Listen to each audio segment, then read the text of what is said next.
Est-ce qu'il est en train de dormir, les gars? Pourquoi qu'on ne se réveille pas? Pourquoi qu'on ne se ressemble pas? Dans le nord, dans le sud, dans l'est, dans l'ouest, qu'on se mette tous.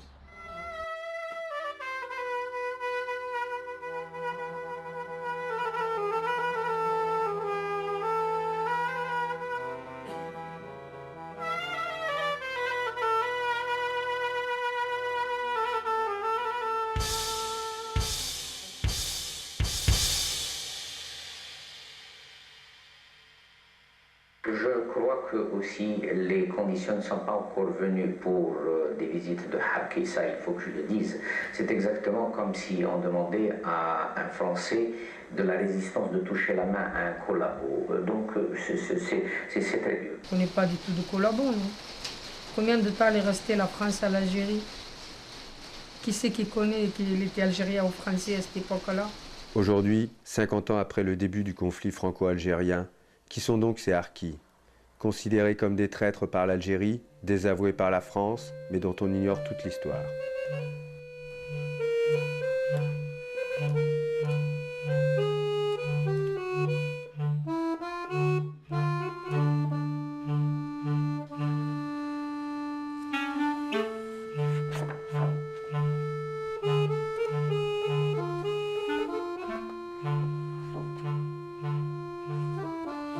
De 1830 à 1871, la France colonise l'Algérie. De nombreux colons s'y installent et réduisent les indigènes au rang de sujets dont seul le déni de leur culture originelle permettrait d'accéder à la citoyenneté française. Ensuite, c'est dans l'engagement militaire que viendra la possibilité de promotion sociale. Les bataillons d'Afrique, rendus célèbres lors de tous les conflits où la France est engagée. Lors de la campagne d'Italie, Ben Bella y sera décoré par le général de Gaulle. Comment croire que dans ce soldat émérite sommeille un futur leader nationaliste? Ce nationalisme politique qui existe déjà par les voix de Ferhat Abbas ou Messali Hadj, leader charismatique du PPA.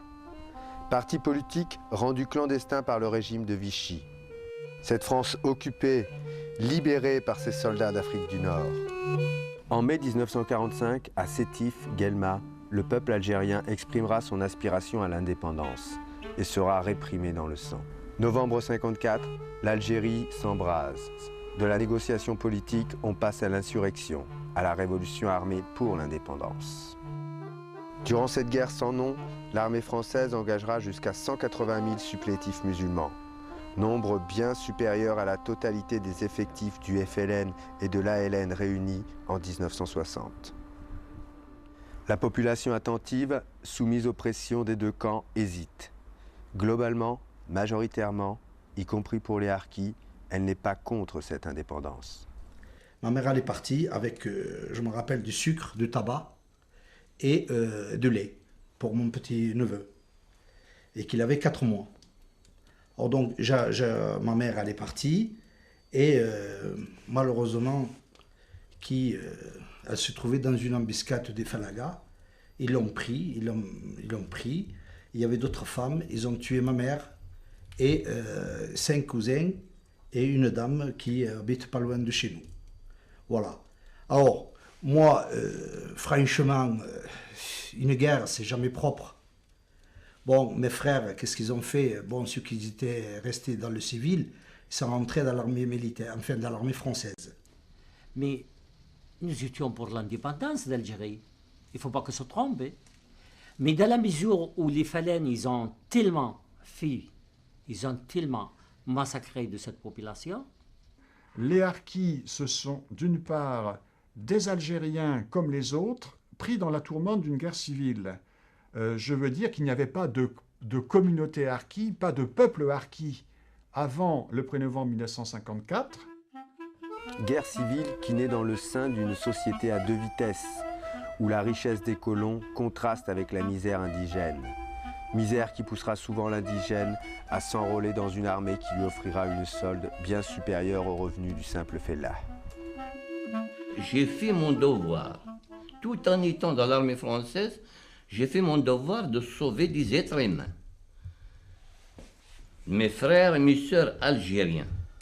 Et je suis rentré dans cette armée française parce que j'ai fait un devoir dans le français d'ailleurs. J'étais français Et en même temps, ça m'a permis à moi de sauver les êtres humains, ceux qui sont innocents.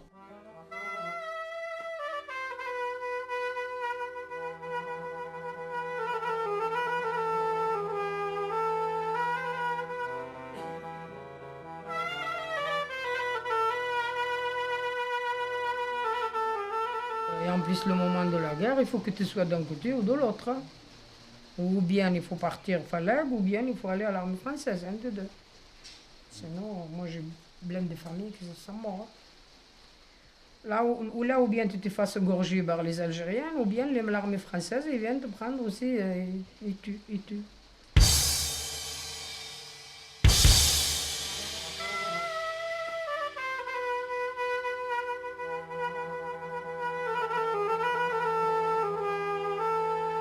L'armée, il nous a ramassés, on se trouvait à Bonn, devant Pierre Mesmer, qu'il avait un tas d'armement devant lui, et il distribuait les fusils. Et puis il était arrivé à moi, il me donnait un fusil qui fait 3 mètres d'eau, il me disait, il passait la main sur Monsieur Paul, il me dit, il faut défendre la République. Ah, voilà, il faut défendre la République. Et que je me suis rentré dans l'armée française, non, ce n'est pas pour empêcher l'indépendance de l'Algérie, loin de là, parce que moi-même, j'ai pensé aux erreurs qui ont été commises par la France à l'époque. J'ai pensé quand même on a le droit de vivre comme les Français.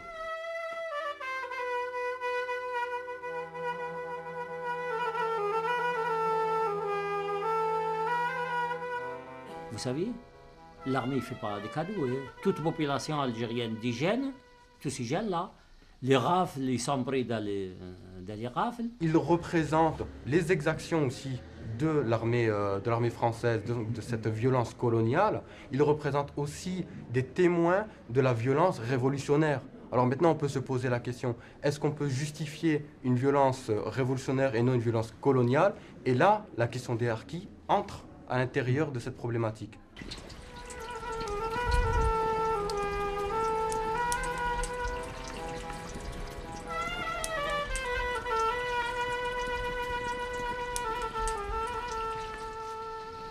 Tout simplement, il a été dans l'armée française comme certains. Hein. De toute façon, il était français, on était français. Mon père, il a servi la France, notre grand-père et tout ça. Et, écoute, je ne sais pas, on ne savait pas que ça va finir comme ça.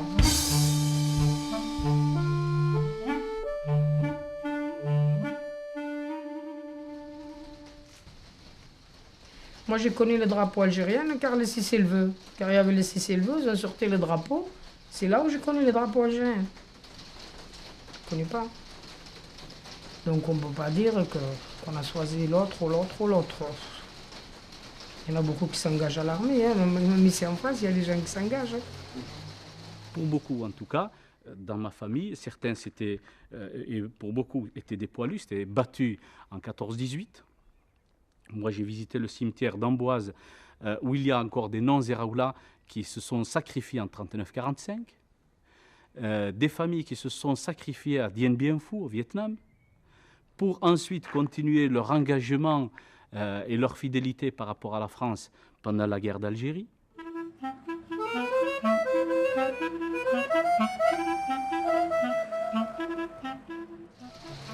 Il y a aussi des manques de ne pas savoir, de ne pas aller à l'école, de ne pas connaître... Prise entre le martèlement de l'information coloniale et l'enclume de la terreur révolutionnaire, la population indigène subit la propagande des deux camps. À l'époque, on disait les maquisards que nous appelons maintenant, à l'époque, l'armée française les appelait les hors-la-loi. Et certains parmi nous ont choisi, j'ai choisi d'être dans la loi.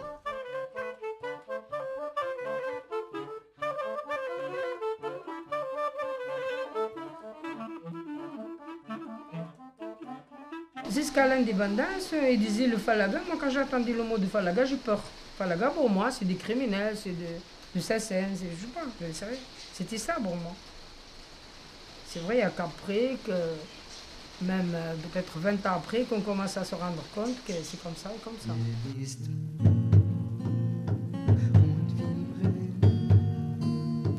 Ouais,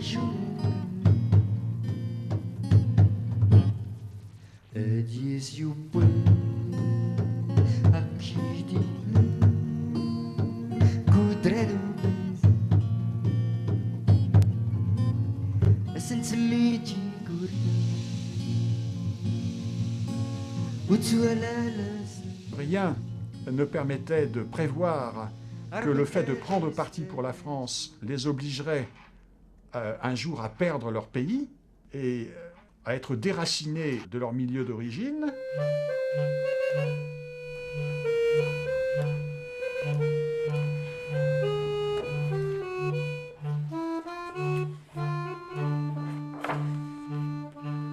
Et puis, un bon jour, un lieutenant, il dit à mon frère c'est un adjudant-chef, il dit, Monsieur Cabez, je crois que, voilà, l'Algérie, il est aux Algériens, on a reçu les ordres de général, et je pense, vous choisissez, si vous voulez, quitter l'armée, vous êtes libre.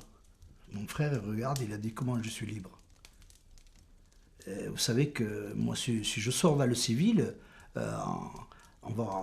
ils vont tous nous égorger. Le décret du 20 mars 62 va stipuler le choix, donc pour les anciens supplétifs, entre l'engagement dans l'armée régulière ou revenir à la vie civile avec prime de licenciement et de recasement. Ce qu'il faut savoir, c'est qu'une grande majorité des anciens supplétifs, des anciens harkis, vont accepter cette prime et vont retourner, si vous voulez, dans leur foyer, croyant aux promesses donc, de non-représailles, du fait de ces accords déviants et du fait du dicton « li fait fait, li fait met », ce qui est passé est passé, ce qui est passé est mort. Je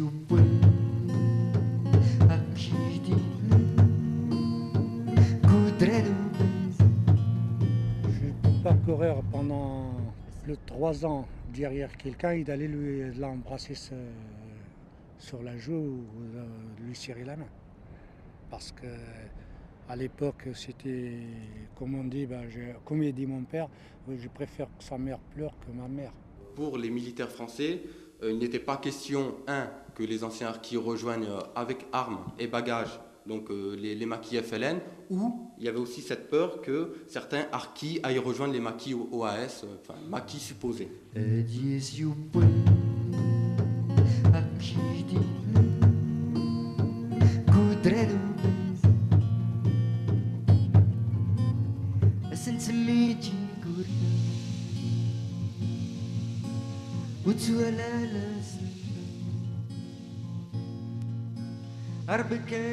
J'ai cru qu'après la guerre, passant l'éponge sur le passé et pensant à l'avenir, j'ai pensé à retrousser mes manches, à continuer comme j'étais avant, à travailler mes terres, à apporter tout ce que je connais de mon côté pour l'Algérie nouvelle. Aujourd'hui, malheureusement, ce n'était pas le cas. Il transportait plutôt du courrier d'un truc à l'autre, et il n'avait pas d'armes ni rien, donc il était en plus dans son village. Donc c'est vrai qu'il pensait que, n'ayant rien fait de mal, il pensait qu'en fin de compte, non, il allait rester chez lui et que ça allait se passer comme ça. Malheureusement pour lui, ça ne s'est pas passé comme ça. J'arrive à la maison, je rencontre des terroristes, là on les appelle les mousselines. J'ai essayé de passer, il m'a braqué avec la mitraillette. Un autre m'a donné un coup là, on s'est cassé avec la crosse. Ils m'ont ramené. J'étais le premier dans l'arrestation des harkis en Algérie. Moi, je me suis arrêté le 3 juin. Les autres, le 19 juillet et le 22 juillet. Les massacres qu'on a vus. Ceux qui voulaient le pouvoir avaient intérêt à ne pas manifester de volonté de respecter les accords d'Évian, parce qu'ils dénonçaient les accords d'Évian comme une plateforme néocolonialiste, et donc défendre les accords d'Évian dans cette situation de lutte pour le pouvoir, c'était suicidaire. On a le rapport du sous-préfet d'Akbou qui va décrire les massacres de l'été dans son arrondissement. Alors je vais le citer. Jusqu'au 27 juillet, l'ALN s'employa à rassurer les harkis et élus, leur disant que le passé était totalement oublié et que la France, dont ils étaient les premières victimes, était seule responsable de leur action. Soudain, du 27 juillet au 13 septembre 1962, environ, la répression s'abattait sans aucune cause locale particulière. On connaît des documents du FLN ou de l'ALN qui sont tombés dans les mains de l'armée française, et tous ces documents disent à peu près la même chose. Il ne faut pas inquiéter les harkis avant la proclamation de l'indépendance pour éviter qu'ils s'enfuient en France, mais quand l'Algérie sera indépendante, elle réglera leur sort de façon souveraine. Il y avait l'ALN derrière, et c'était eux qui faisaient prisonnier les harkis. Leur rôle, c'est ça. Alors, ils ratissaient plus ou moins Alger, un peu la campagne, et tout ce qui... Ils avaient des renseignements, tout ce qui était harkis, allez, ils embarquaient.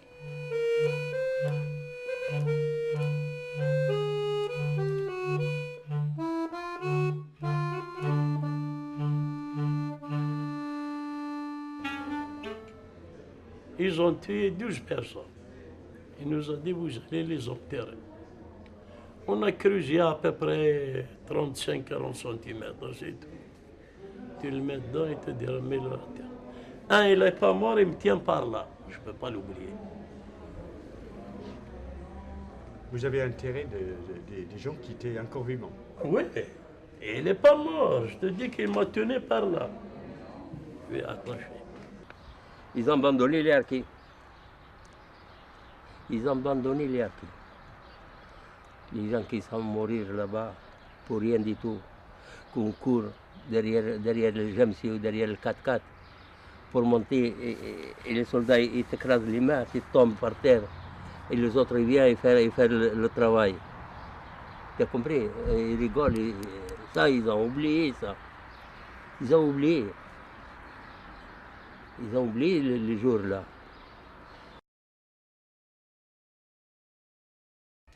Tous les matins, on faisait les harkis. Moi, j'ai vu un capitaine, j'ai dit, mon capitaine, l'armée française ne peut pas laisser faire ça. Il me dit, on ne peut rien faire sans les ordres. Mais je dis, mais attendez, on ne va pas faire massacrer des gens qui sont combattus pour la France, qui ont défendu le drapeau français, et là, vous laissez faire. Il me dit, on ne peut rien faire.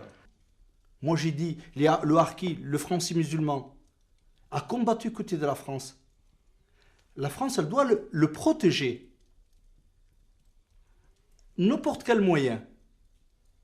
Je n'ai pas encore posé la question. Il dit, comment on peut faire? Il me dit, j'essaye de faire quelque chose, mais je ne peux rien faire. On ne peut pas sauver quelques-uns. Bon, il me dit, oh, c'est le devoir qu'on devrait faire, mais on ne peut pas. On n'a pas d'ordre de les protéger. Alors, 42 ans après, j'aimerais bien le trouver, c'est Pierre Messmer, en lui disant, Monsieur le ministre, est-ce que vous rappelez qu'est-ce que vous m'avez dit à l'époque il faut défendre la République? Et c'est ce qu'on a fait. Mais malheureusement, la République, il nous a abandonnés en 62. Alors, le général de Gaulle a autorisé l'accueil dans les camps militaires des Français d'Algérie et des Français musulmans qui venaient y demander refuge, mais il a interdit les opérations de recherche et de secours, en particulier dans les camps de l'ALN, parce qu'il ne voulait pas recommencer les hostilités.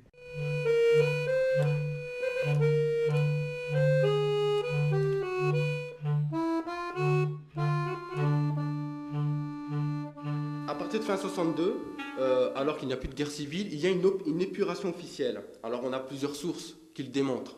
On a par exemple encore ce fameux rapport du sous-préfet d'Akbou qui dit qu'à partir de novembre 62, alors que l'État algérien commence à se mettre en place, il y a une extension des massacres à tous ceux qui ont eu un comportement pro-français. Donc des élus, des civils, des anciens harkis qui n'avaient pas été inquiétés durant l'été 62, qui sont eux aussi, pour certains suppliciés, bon, c'est surtout pour ceux qui sont élus, mais pour beaucoup emprisonnés. Pourquoi on ne les a pas fait rentrer en France à ce moment-là? Pourquoi il y a eu tant de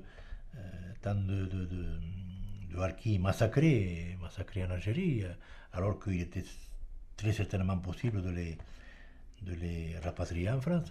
C'était la dernière des solutions qui était envisagée, alors qu'il aurait été beaucoup plus prudent d'en faire au contraire la première option. En tout cas, c'est la seule option qui aurait pu éviter des milliers de morts. Ce plan officiel de rapatriement, souvent nommé le plan Boulin, stipulait qu'il y aurait environ 10 000 Français musulmans qui seraient susceptibles d'être menacés par des représailles après le cessez-le-feu. et qui devraient être donc rapatriés. Français musulmans, cela signifie supplétifs, mais aussi les civils qui travaillaient dans l'administration française, les militaires de carrière, les élus, etc.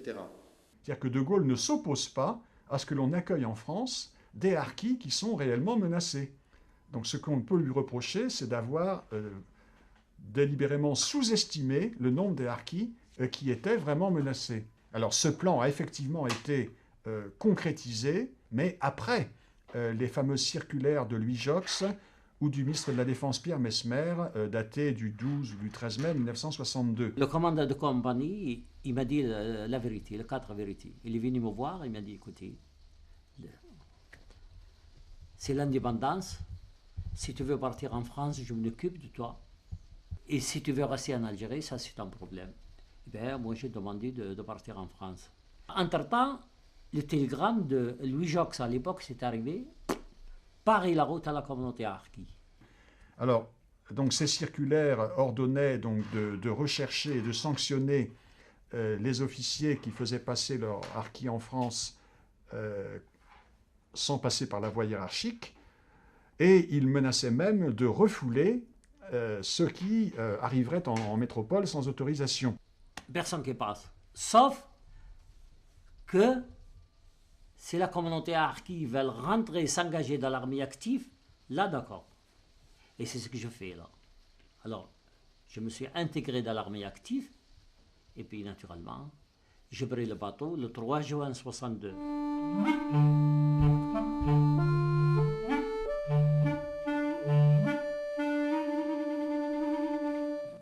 Il va y avoir aussi des filières clandestines, donc des sous-officiers, souvent des sous-officiers SAS, qui vont rapatrier leurs hommes dans des filières clandestines en désobéissant aux ordres. On a l'exemple fameux et célèbre de la DBFM, division blindée de fusiliers marins, qui vont installer leurs anciens supplétifs à l'Argentière en octobre 62. Il n'y a aucune indication qui nous dise, par exemple, vous pouvez partir en France ou on peut vous aider ou autre. Rien, il n'y avait pas d'information, il manquait d'informations, il manquait de tout, quoi. Je veux dire, voilà, ils peuvent venir nous prendre, nous tuer, faire ce qu'ils veulent. C'est normal, moi je pense qu'ils ont tout à fait raison, d'un côté, de tuer quelqu'un qui est contre eux. Bon, on a souffert. Regarde. Mes doigts, ils me les ont cassés un par un. Hein? Regarde. Et ça, c'est... C'est eux, écrasés, attrapés. En 62. En 60. Regarde une balle de là, il arrive là. Je l'ai terré moi-même avec le couteau, sans les soins, sans rien.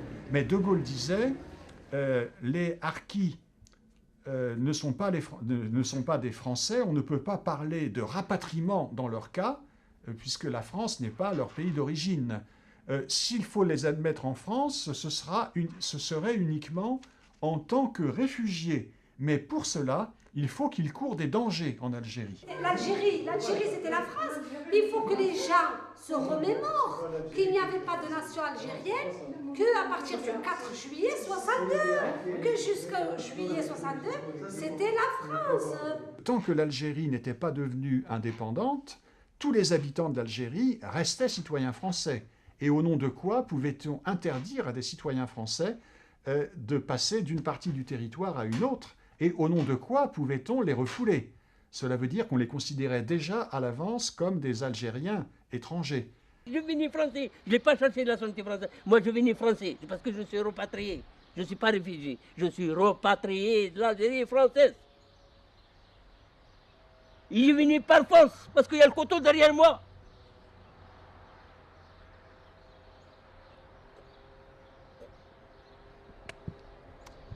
Le couteau derrière moi. Il disait, si on n'y prend pas garde, tous les Algériens voudront venir en France en se faisant passer pour des harkis. Alors cela, c'est donc sa motivation fondamentale, et c'est la même pour laquelle il avait refusé la politique d'intégration de l'Algérie dans la France. Comme il l'avait dit à Alain Peyrefitte dès leur premier entretien sur le sujet, en mars 1959, si on laisse se développer l'immigration algérienne en France, eh bien, mon village ne s'appellera plus Colombelles et 2 églises, mais Colombelles et 2 mosquées. En termes de bilan, et en ce qui concerne le bilan des victimes, il faut être honnête et objectif. On ne sait pas combien de harkis ont été massacrés durant l'année 62, durant l'été et après l'été 62. On a des estimations. Le chiffre de 150 000 est un chiffre erroné, c'est un chiffre idéologique, il faut le reconnaître. Mais ce qui est sûr, c'est qu'il y a eu massacre, que ça se chiffre sûrement par dizaines de milliers, mais on ne pourra jamais, ça c'est certain,